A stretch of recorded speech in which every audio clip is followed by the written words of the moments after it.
All right, good morning. Welcome to Tuesdays with Lubbs. As I'm in my kitchen, we're going to make some no-knead bread.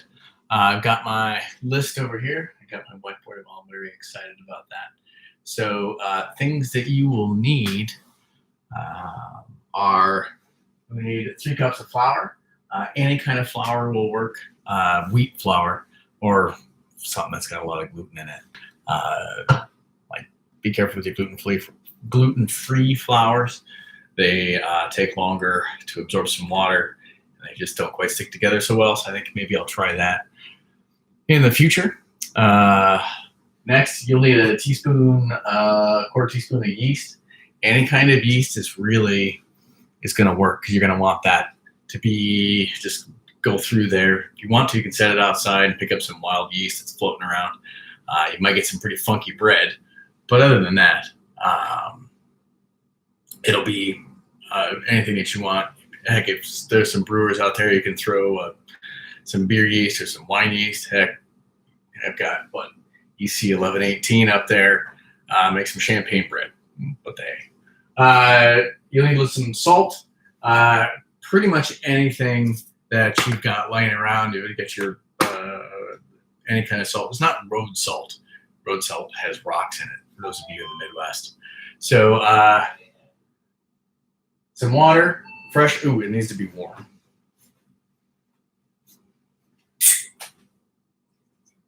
And you can almost see that.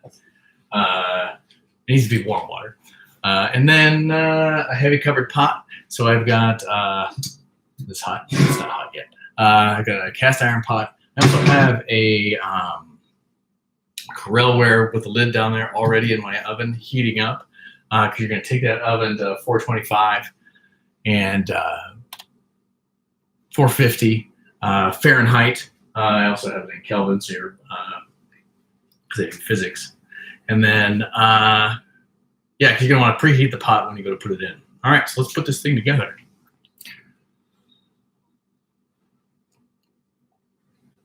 So first, your flour.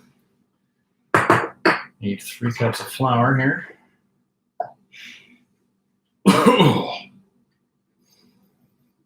1, 2. Now you can see that I'm not terribly measuring this out. I have the masses on here. For those of you who cook that way, be aware those are a little bit flexible. If I wanted to be exact, I'd go into chemistry, and anyway. All right, next, my yeast. Oh, my oven has just hit. All right, so about a quarter teaspoon. You don't use as much yeast because you're going to let it sit for a long time. So sprinkle that all around in there. Here we go.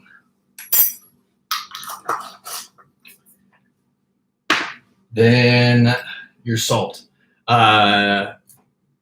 I use the old iodized stuff. I'm sure the kosher salts and your other salts work pretty well too. And again, there's a range here. About a half a tablespoon. What do I have here? I have a teaspoon. Close enough. All right. Yeah. I like the iodized salt because I don't like goiters. So let's mix that up a little bit. Where's my mixing spoon? That one is for that. Oh, I can use that. Here we go. Mix it around a little bit.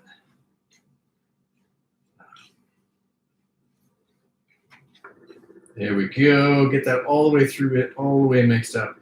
You want that yeast kind of evenly distributed in there because we are not going to knead it and push it all into places.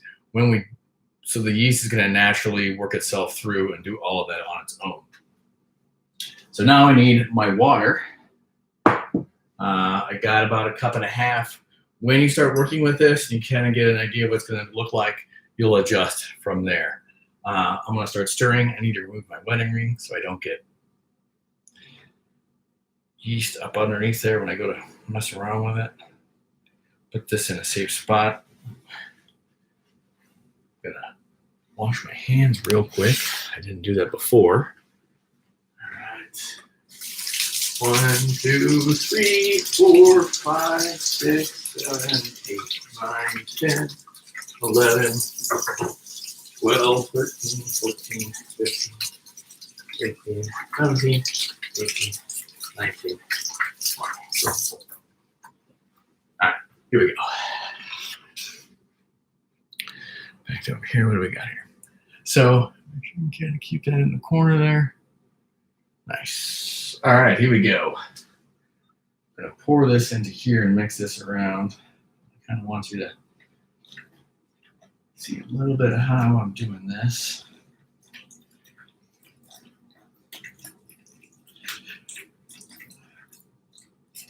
So when you're making this bread, really what you're doing is you're making the yeast do the work for you. I'm leaving a little bit in there just a second. You're making that yeast do the work for you. You're just giving the yeast a great place to live, feeding it, making it nice and warm, and then letting it do its thing. So you just want to make that yeast as successful as possible. All right. How am I doing here? Let me get my coffee up out of the way here.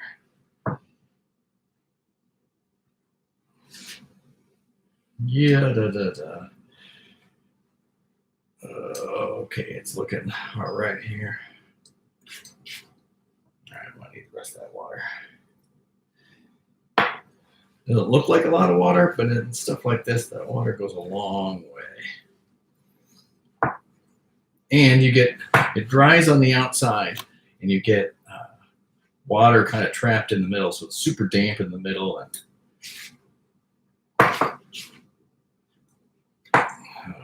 let's look in here. I gotta get my hands in there.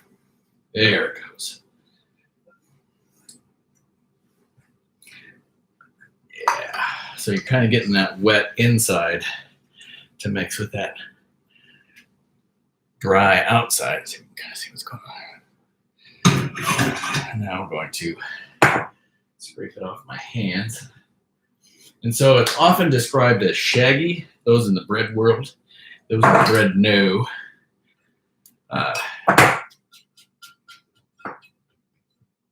it's all over the place. Oh, scrape it off my hands here. And then the best part I like about this bread is that you don't have to do anything to it. I said, you make the yeast do all the work. And the yeast is happy to do it for you. You gave it a nice warm place. You gave it a, just see what this dough looks like. So there it is. It's kind of a little bit sticky, but not too bad.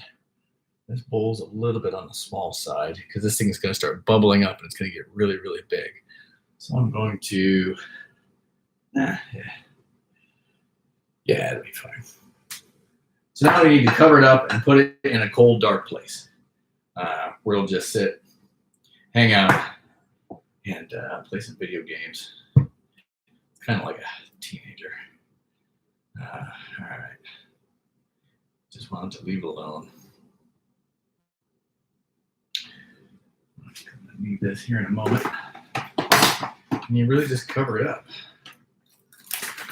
Trying to keep some of the moisture in. Come on. So this, your saran wrap will keep the moisture in. I'm going to have to rinse my hands off again here in a moment. And then I'm very much just going to cover it up and let it sit there. And you want to let it sit there probably, I'm going to rinse my hand off here in a second, right? So actually I'm going to need it here in a moment. You're going to want to let it sit there for probably overnight. Let's set it in the corner, set it over there, someplace where it's kind of warm, but not terribly warm. You don't want it too hot. And you're just going to cover it up with your towel Again, keep the sunlight off of it. The yeast is a fungus. It wants to grow in the dark. And then, so I made one last night. Here's one right now. And so, again, got the plastic wrap on top. Thank you, Grandma Hollingsworth, for my bowls. Now, if I was smart, would have reused that. Now you can see here that it's all bubbled up. It's got all these bubbles that are on the top. So this is probably 15 hours, 15, 16 hours. The longer you let it set, the better it tastes. So this was just that little bit of yeast, not a whole lot. All right. So now we need to we're going to scrape it off, let it sit for about 15 minutes, and do a little bit of kneading. So the purpose, let me get the salt out of the way.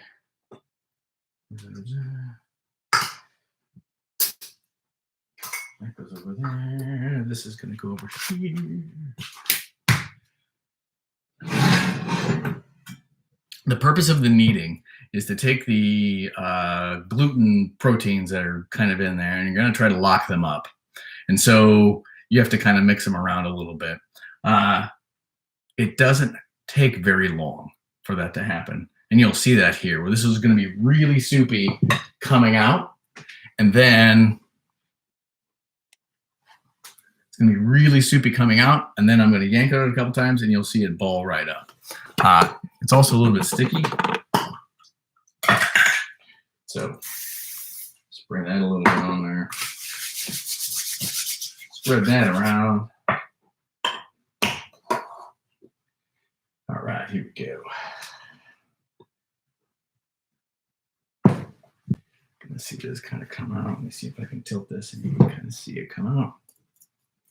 Yeah, and you're just kind of pulling on it. It smells really good. You have some really nice stretchies and stuff in there.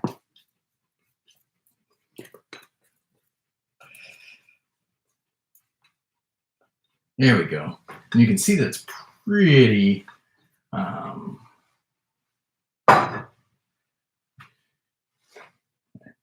pretty goopy here. Let's go right here. So let me see if I can get this to pop. So now I'm going to try to get that gluten to cross-link. It should happen pretty quick. So you just kind of give it a couple shakes, pull it onto itself, give it a couple shakes, give it a couple shakes. And you can see it's starting to fold up onto itself and get a little bit of a ball. Right, so it's not as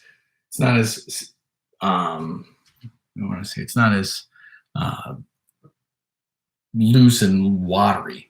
It's very much, right, it has balled up a little bit more. All right. So I'm going to take a little bit of flour here. Let a little bit of flour go. Oh, it got hidden. All right, I'll come back. Cover that up. That's going to go on there.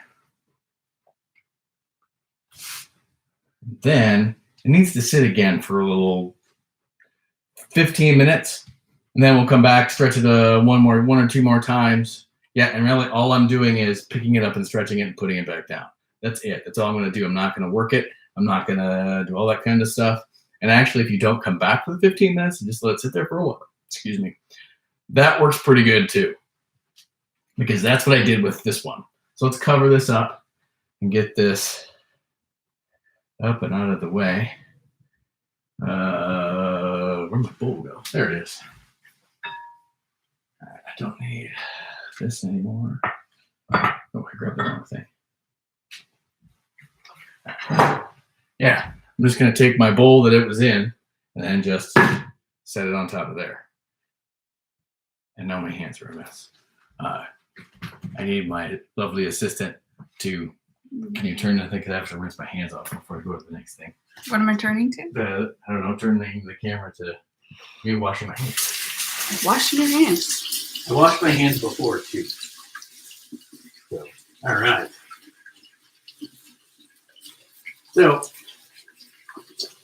knows it's okay. Let's get this out of the way.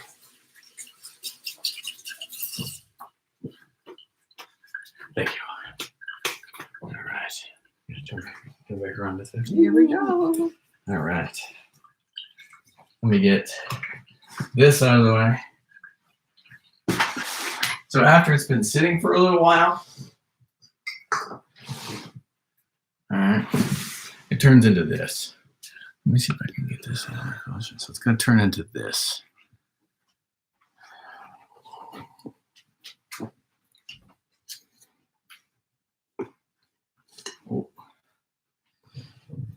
Oh, there we go.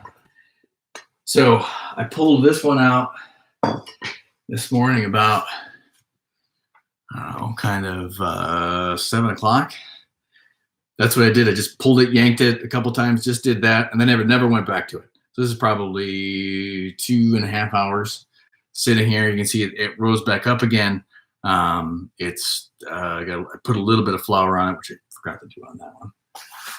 It's kind of dries out the top, but you really don't need it. So now this is the important part. So my oven's been at 425. I don't know if you can kind of see that or not. So it's been sitting. Oh wait, I have a. Oh, does that help at all? No. It's been sitting at 425, and so my pot inside of here. So this is also why I have to wash my hands. Oh, I love this thing. You could use your cast iron pot that's been in there. You want something, but I used. I'm gonna grab this one. It's my Corelware. So this thing is hot, really hot. So what I'm going to do is just drop this into there and not burn myself in front of everybody. Let's see if we can do that. Oh yeah, there we go. What's great about this too, if you want to make it look really pretty and do all of that, you gotta care more about your bread than I do. So, oh yeah, you can kind of hear it stinging in there. If you want to get really fancy, you could make it so it all gets.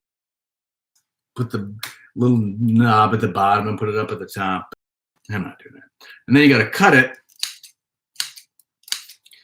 so that way it opens up nicely. Don't grab the pot with your hands. As I mentioned, it's hot. So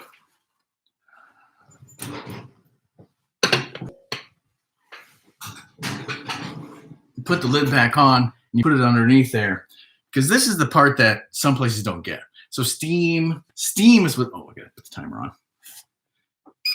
Sitting there talking, I forget to turn the timer on. 30 minutes.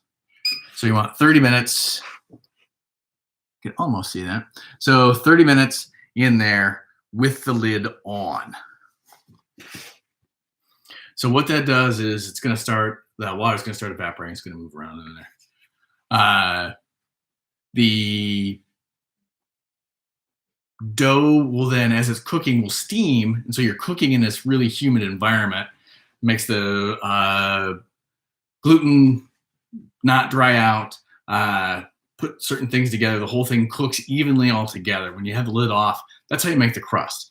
So after 30 minutes, we're going to go in. When the 30 minutes goes off, then you go in and then you take the lid off for 15 minutes. Then you put it back in there for 15 minutes. That's 425. And then this 15, you got to kind of really smell and listen and pay attention a little bit more, because now you're making the crust. You leave it if you try to do a hard 15 minutes, you may end up burning your crust like you did one time. I got a question about, is this dough specifically for bread? I have not tried it with anything else. I guess you could probably do some other things. It's pretty just bland. I've also put other things in it, so that's kind of nice too. So next. So that's cooking in there for half an hour. I'm going to put, then you take your lid off after the half an hour. at the 425 or 450, whatever your oven kind of does. You'll kind of get a feel for how your oven works. And then my Corelware piece that I had in there is going to give you a more traditional loafing look. I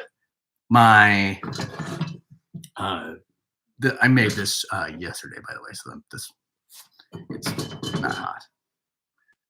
That or I've lost all feeling in my hands. And so the cast iron pot's going to let it go out a little bit more, and you're going to get something a little bit closer to this. Oh, that's what I forgot to do. I forgot to dust the top. Let me do that real quick. Let me pull that out. I got time. You can kind of see how it looks. Put it in there.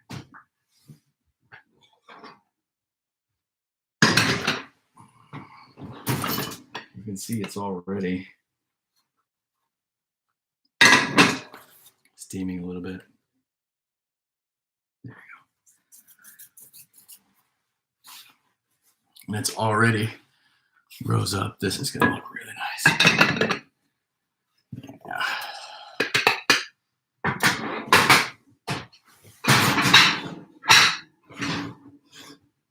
Okay. So then once you pull it, so you have after half an hour, you take the lid off. Then when you 10 to 15 minutes, then you bring your pot out, set it on a some sort of cooling rack, like so. You'll be able to kind of see what it looks like here. Yeah, that's not enough. And it should just pop right out. So you'll see that I didn't put anything in the pot to keep it from non-sticking. It's so hot, it's not going to stick. So yeah, then you set it out and let it sit here for a little while. And then one of the coolest things I like is that when the bread cools off, so this should be nice and crusty. This is a little lighter crust. You can kind of see what it looks like here. This loaf, this was my first attempt yesterday. It's been a little while. It's wetter than I had anticipated. Probably needed a little bit more. The other one's going to look really, really nice. I'll put some pictures of that on there. So there you go. Then when it sits here and it's cooling off and the bread slowly contracts on the inside, you start to get a crackling sound, and that's called the singing. So the bread sings and it listens there and cracks and it pops, and it's really, really cool. Yeah. So there you go. And that's hot. I've got some bread here you can make. It's pretty easy. And I've got 4 loaves. Share with your neighbors. Keep your social distancing, but hand them out. Practice a lot. Hand it out for friends. Let's check on the sauerkraut. So my sauerkraut, you can kind of see it back here. So there's my sauerkraut. There's my sauerkraut. Let me get some stuff out of the way here, as this is going to sit over high. A couple things you can see. It looks pretty good. The color is nice. My seals are still there, but I want you to see that it is definitely fermenting a little bit. So when I push on it, you can kind of see some bubbles pulling up. Not so much anymore. Ooh, this one might have it. Let's try this one. Here we go. I got a couple bubbles in there. All right, means it's probably here just about done. All right. That'll be good to go for next week. All right. I will post some pictures of the bread that we've got here. I'll slice it. Oh, let's slice it open and see what it looks like on the inside. That's good. All right. Where it is.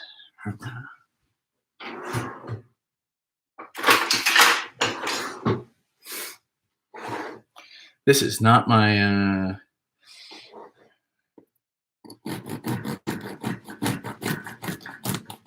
fresh bread. It smells better, but I always feel like the slightly.